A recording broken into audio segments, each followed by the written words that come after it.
Call me Stellar the way I'm in here. What's going on, guys? It's your boy Casual Chris here, and we're back with another casual review. Today is Stellar Blade. As you can see on the screen right here, we're reviewing Stellar Blade. We finished it up not too long ago, and it's time to get into it. Time to talk about the good, the bad, the pleasant. You know how it is. Let's start with the story. Oh, we have to watch the other endings. Stellar Blade ending. Okay. I needed to watch those, or at least some of that, just so I can kind of see if I missed anything too much. For me, I missed the gameplay portions, which is sad. So, to me, I think the story's pretty undercooked. It doesn't really go anywhere. A lot of things in the game, they don't lead anywhere or like mean much, and I guess it's just the way that they built the game. They were thinking too much about the broader scope, or at least they didn't focus in on the story at all. And they've admitted to this too. The producers were like, yeah, you know, the story's kind of lackluster. Sorry, guys, sorry about that. So they knew what they cooked up, and it was nothing. They knew that they didn't cook shit actually for the plot line. I think the characters suck. They're like one-noted, but like they don't have any redeeming qualities. I don't remember anybody. I don't remember anybody by name. I can remember characters that are like that have a specific quality, like the girl with the broken legs, or what was her name? Kaya. I did know Kaya because she's voiced by Hyacinth, and they both perform the same voice. They both have the same voice performance as the other character, which, you know, voice work in this game is not very good, and that's kind of the thing that makes it feel worse than it is the characters don't feel alive. A lot of characters are kind of just reading lines. I think Eve is fine. I like Eve. I think she's cool, but she doesn't go beyond just being cool. She's just a cool woman who does cool shit. Lily is seemingly a waste of space. Like, she doesn't do anything besides, she does like tech stuff, but like it's never anything that progresses the plot or something, right? She seems to be there for comedic relief or something like that, but you know, it's fine. Oh, the characters just say shit? Yeah, they do. The characters definitely do just say things, just like that was we watched right there, where Eve was like, you can't just say shit, and then that's it. And then that's exactly what happened on screen. And I'm like, yeah, Eve, that was the entire game. Characters just said whatever they wanted. And sometimes they don't even seem like they're talking to each other, which is... The writing in this game is not very good. Is there anything I like? Oh, I like the lore in the game, I guess. Like, I was paying attention to the lore. Like, I was reading a lot of, you know, the fallen people that you can go around the world and you pick up. Like, pretty much everything that I picked up, I read most of them, just to get the context of like the world, how it used to be, the Natibas, and like how humans used to be. By the way, spoilers, guys, sorry. This is a little late in the review to say spoilers, but guys, it's the review, so we're gonna spoil a lot of things. I think the Adam twist at the end didn't really hit for me, especially because Adam as a character isn't really enjoyable. I guess I didn't care about him or the world at large either, so I picked the option where you fight him, right? Where he's like, oh, we can save humanity. I'm like, what type of bullshit are you talking about, bro? Pull up. And I fought him, and I got that ending, which is apparently the bad ending. So that's the ending I had. But we just saw a part of the good ending, part of it. There's like a secret ending or whatever as well. Multiple endings in games shouldn't exist, by the way. It's a different thing. It's a different thing. Raven should have had her own little storyline, or even if they didn't want to do an entire storyline, they could have had Raven sections in the game where we sort of learn things through Raven's perspective, because she's the one figuring out the truth of the world. If we would have had sections, like, so you get a big Eve section, think of like a Paper Mario, actually. Think of it like Paper Mario. You got a big Eve section, you go do your thing, and then we have a small little Raven section where she learns something about Mother Sphere or the Natibas, and then she makes her little communication thing, and that's when Eve comes by to find those things. Like, if we would have seen it from Raven's perspective, they could have dove in deeper and maybe fleshed it out a bit more than what they did now, but it's not what happened. Overall, I mean, I think the story is kind of a fumble. It's kind of a fumble. I mean, I got a kick out of it for what it is, but is it good? No. The devs said there's going to be a sequel. They already announced a sequel. So hopefully they lock in next time. They actually write a better story. I don't know if, you know, Eve or whoever will be the main character again. I hope they bring back Eve. I hope Eve is the main character again. That'd be cool. I'm gonna play the sequel. I will be there. I will be there for the sequel. But this story, not so good. Not so good. Let's go ahead and drop in our rankings here. That's where we're going with that. About a 2 on the story. About a 2 on the story. I'm not really... I didn't really jive with it too much, but I still had some fun. So, I mean, that's why it's not a 1. I mean, I feel like I can give it a 1 if I was being a villain. If I was being a villain today, I can give it a 1, but... yeah, you know... it's a good dude. This is a good day. We're playing Donkey Kong. You know, it was fine. Let's move on to the gameplay. All right, so gameplay overall, I thought the combat was pretty fun. I think they had a pretty fun combat system.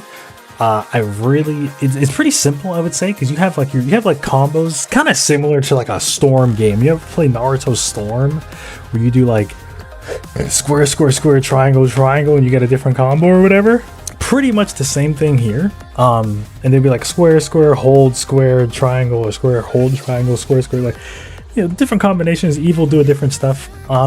Damage varies pretty much, but you can get away with mashing square. I did.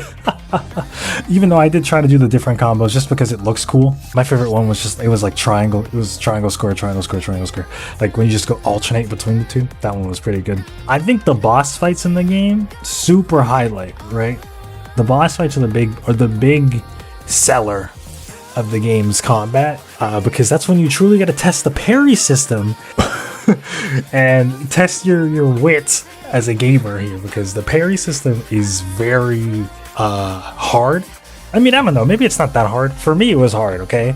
For me, it was hard. I guess for seasoned veterans with parrying games, like if you played Souls before or something, I'm sure it's just like free shit for y'all. But once you when you narrow down a boss's mechanics and you kind of get them, you get the parries down, the timing down, the dodges down, it feels awesome to play.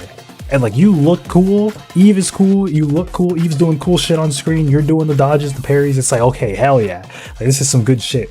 I like the special moves you can do as well. They each have their own purpose. Like they have like the projectile or the AoE, which is her only AoE, but we'll get back to that. Well, she has 2 AoEs because the burst. There's like the burst abilities and the beta abilities.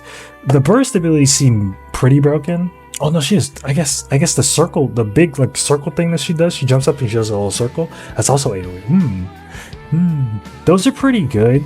They do a lot of damage, so like you parry, you dodge, you do your little combo, and then you just drop one of those and get big boy damage. The beta move where like she would stab forward and then do another jump stab forward, I'd use that all the time. That's big damage. Or the kick to break shields off of enemies, because enemies have shields that you can break, and if you break them they take more damage. So pretty cool mechanics, I would say. Pretty cool.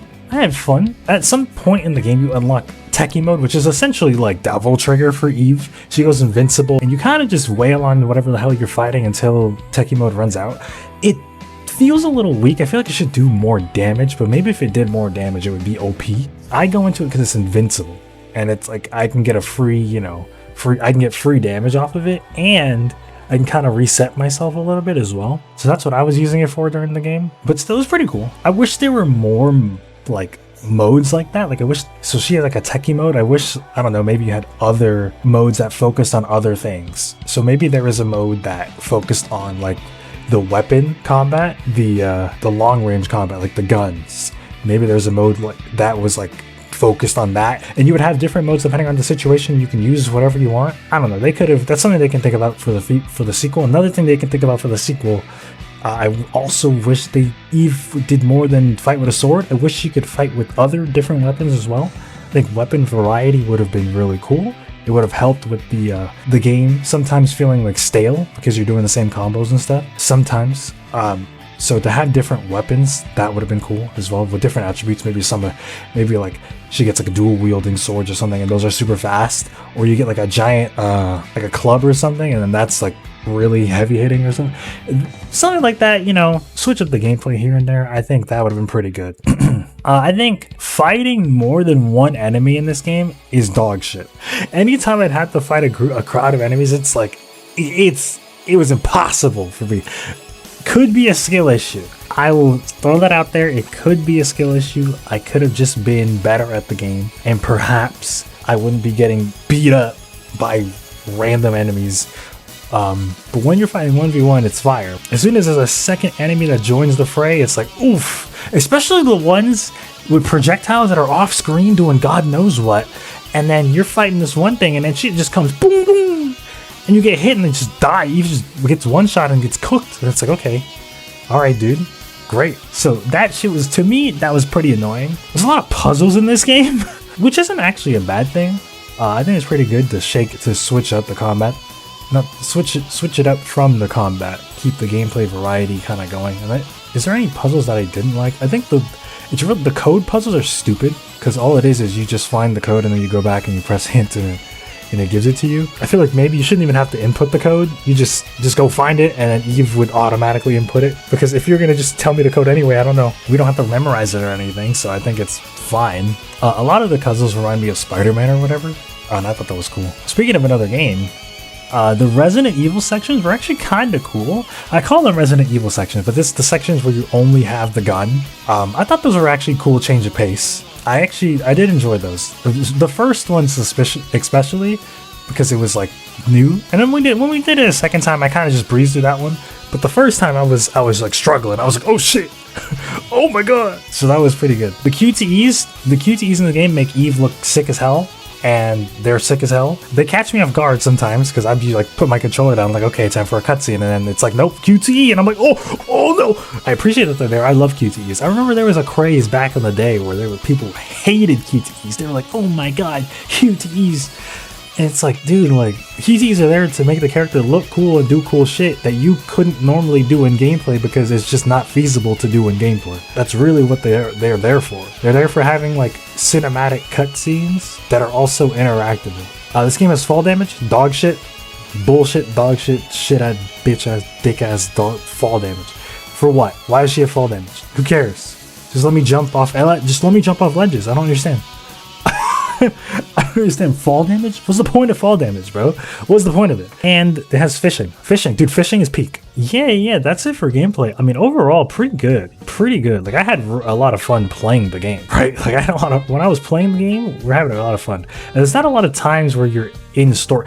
There's not as many story cutscenes as it probably seems like there is for like a quote-unquote Sony game. It was PlayStation first, so I guess we can call it a Sony game. Sony games, normally, they put you in movies, right? But Stellar Blade, you're kind of just playing the game 90% of the time, which is really cool. So I'm down with that, and I fuck with that. Let's get our number in. But yeah, here's gameplay at 4 points. 4 points. Visuals. What do I got for visuals? I don't got much for visuals or music. These visuals and music are pretty straightforward. I think the game looks great. I mean, PS5 game. They normally do look great. I was playing on performance mode, so frame rate was at 60 most of the time. It would drop every now and then, but nothing egregious, nothing crazy. It never dropped in important moments. In like real combat, the game never dropped the frame. The environments in the game are pretty lackluster. There is a wasteland, and then there's a desert, and then there's like destroyed interiors, and that's the whole game. That's every area in the game. And the wasteland and the desert look very similar, right? Because the wasteland kind of looks like a desert. It's like, okay, desert game, and then like Zion takes place in a desert as well. I get it that it's a desolate land or whatever. The coolest place was going to the spaceport. You go to the Arctic area, and then you climb up the spaceport, and it's all these, and it's like you're in like a space station, and like it's falling apart, and you see as you're going to the space station, it's getting more corrupted by the Nativa that's in there, the Elder Nativa or the Alpha Nativa that was in there. I thought the space station was awesome, and then you get to space. I don't know, that was the best part of the game, which is like the second to last part of the game. That was like the best part of the game. Lily's Atelier Lily was one of the better looking places in the game as well, but it was just one little area alongside the Nikke collab. The Nikke collab boss fight has an incredible looking area as well, probably the best looking area in the game. And I'm sad that the game doesn't have environments like that that just normally. I feel like they should have explored that a bit more instead of just wastelands and destroyed interiors or whatever, right? So that's what that brings it down a bit for me. I mean, Eve looks great. Her costumes are pretty good for, you know, having to stare at her ass the entirety of the game. I think they did a good job. It's another 4, I would say. Music. I think the music's really good. I think after a certain point in time, it loses its identity and then it kind of just has some generic songs, but then it kind of picks back up a little bit. It's weird.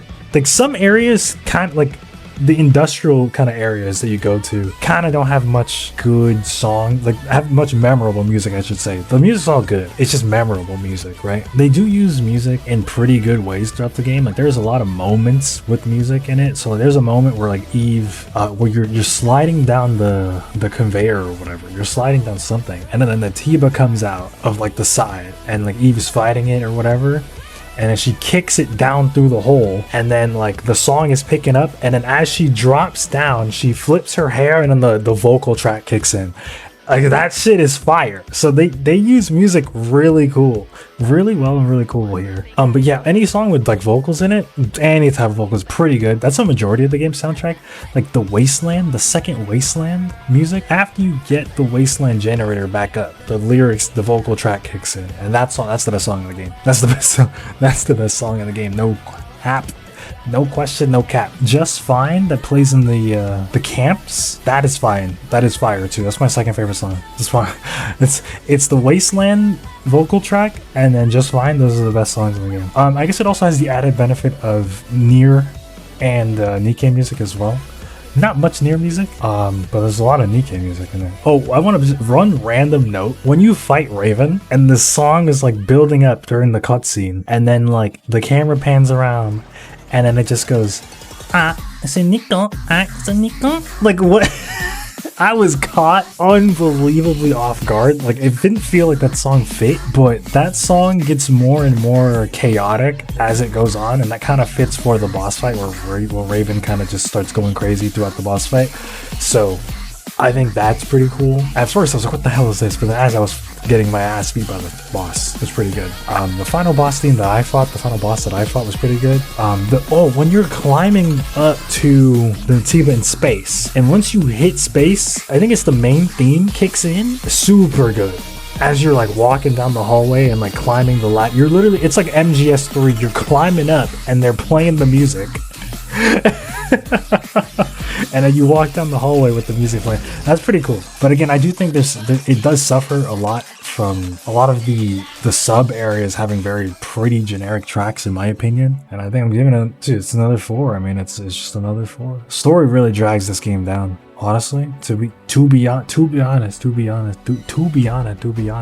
I mean, this is looking pretty good to me. What does this average up to? I mean, 4 on the music is what we're going for. It's 2 on the story, 4 on the gameplay, 4 on the visuals, 4 on the music. Nothing perfect, unfortunately, or nothing that I would deem 5 quality, but I enjoyed the game quite a bit. I am looking for their sequel that's coming out. They said it was like 2027, I think, is what it's kind of slated for at the earliest, is what we'll see. So maybe we'll see it at an E3, a Sony E3 at some point. That'd be pretty cool. So, chatter, that is my Celebrate review. Overall, thought the game was pretty cool. Looking forward to the next game, and looking forward to more Eve. Hopefully Eve sticks around. Hopefully we see even more stuff. You catch my drift. Make sure to like, comment, subscribe.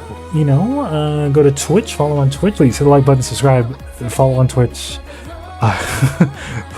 Leave a comment. Tell me what you think about Stellar Blade. And until the next one, guys, I'll catch y'all later. Bye-bye. So close.